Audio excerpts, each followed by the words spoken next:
Give Dodgers ownership kudos for landing the 2020 All-Star Game. They spent more than any baseball owners before them to make the Dodgers contenders again.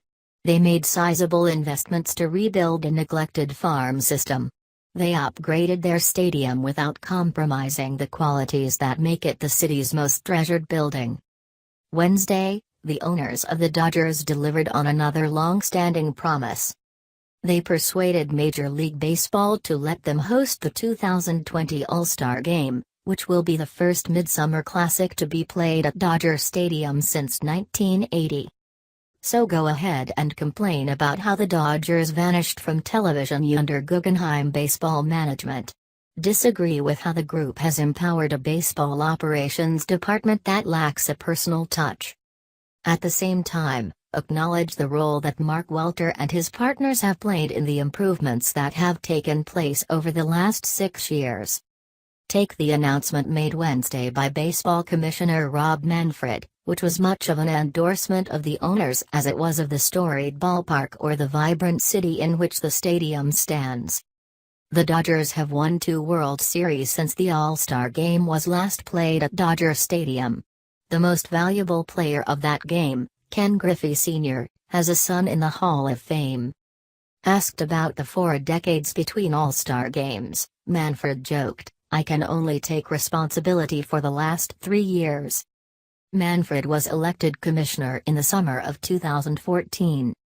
The absence can in part be explained by MLB's practice of rewarding All-Star Games to franchises and cities with new stadiums. But ownership is a consideration, too. Speaking on a temporary blue-carpeted stage in center field, Manfred spoke about his involvement in Guggenheim's purchase of the franchise. Manfred was MLB's chief operating officer in 2012, when the group paid a record $2.15 billion for the franchise. "We always take into consideration the commitment that the ownership group has made to the facility that will be used for the All-Star Game," Manfred said. "I was very involved with the sale process where Mark and his partners took control of the Dodgers.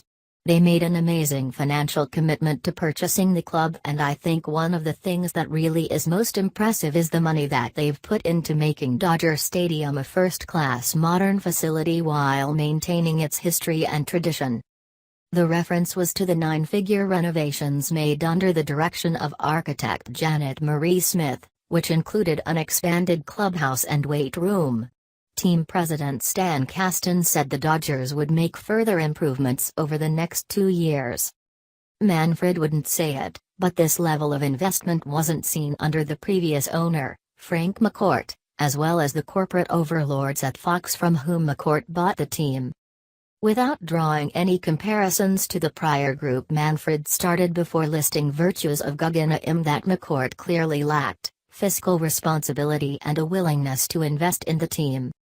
The bid for the All-Star Game required outside help, specifically from City Hall. In February, the Los Angeles City Council authorized the city to receive $100,000 for city services required to host the game.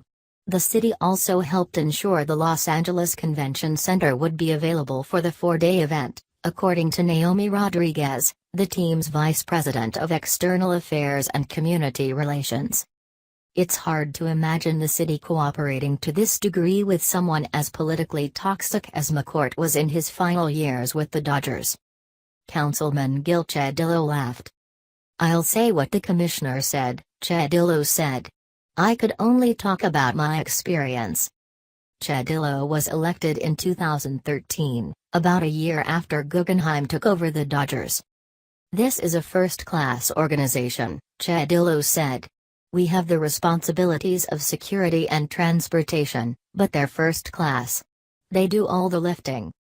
Which really makes it a shame the majority of households in the greater Los Angeles area can't watch the Dodgers on television.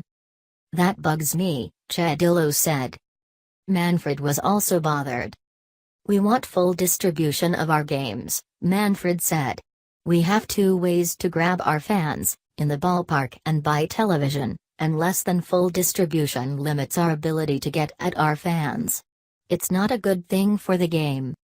But Manfred didn't blame the Dodgers for the situation, which made a certain degree of sense, considering MLB approved the $8 billion agreement with Time Warner Cable. "I commend the club," Manfred said. "They've really gone down every avenue that they could think of and we could think of to get fuller distribution. It's just been an intractable issue." With the All-Star Game nationally televised, it is guaranteed to be a non-issue over a few days in the summer of 2020. Guggenheim earned itself at least that.